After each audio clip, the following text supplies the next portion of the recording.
नमस्कार, आज हम बात करेंगे डिप्रेशन की, जो सिर्फ उदासी नहीं बल्कि एक गंभीर मानसिक स्वास्थ्य समस्या है। डिप्रेशन में व्यक्ति लंबे समय तक दुख, थकान, निराशा और जीवन में रुचि की कमी महसूस करता है।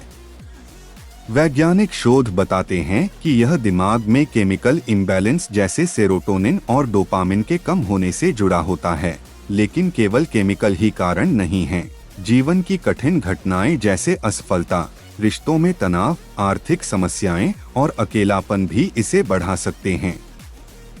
विश्व स्वास्थ्य संगठन के अनुसार दुनिया में करोड़ों लोग डिप्रेशन से जूझ रहे हैं, लेकिन सबसे खतरनाक बात यह है कि कई लोग इसे पहचान ही नहीं पाते। डिप्रेशन के लक्षणों में लगातार उदासी, नींद में बदलाव, भूख कम या ज्यादा लगना, आत्मविश्वास की कमी और कभी-कभी आत्महत्या के विचार भी शामिल होते हैं।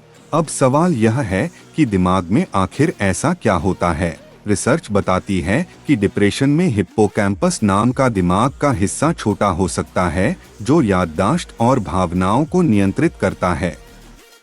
साथ ही एमिग्डाला ज्यादा सक्रिय हो जाता है, जिससे डर और नकारात्मक सोच बढ़ती है। यही कारण है कि डिप्रेशन में व्यक्ति छोटी छोटी बातों को भी बहुत बड़ा मानने लगता है। लेकिन क्या डिप्रेशन का इलाज संभव है? जवाब है हाँ, और इसके कई तरीके हैं।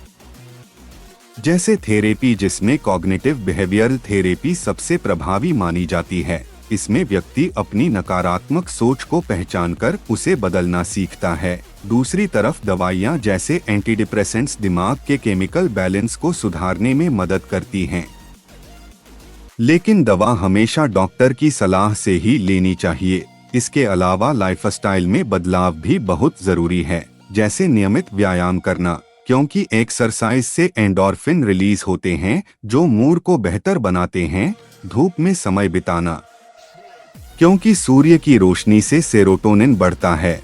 और सबसे जरूरी है किसी भरोसेमंद व्यक्ति से अपनी बात शेयर करना। अब एक रोचक तथ्य यह है कि डिप्रेशन केवल वयस्कों में ही नहीं बल्कि बच्चों और किशोरों में भी तेजी से बढ़ रहा है। सोशल मीडिया का अत्यधिक उपयोग, तुलना और अकेलापन इसका बड़ा कारण बन रहा है।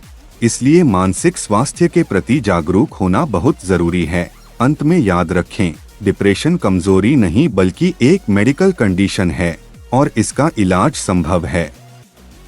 अगर आप या आपका कोई जानने वाला इससे गुजर रहा है तो चुप मत रहिए, मदद लीजिए, क्योंकि सही समय पर उठाया गया एक कदम किसी की जिंदगी बदल सकता है।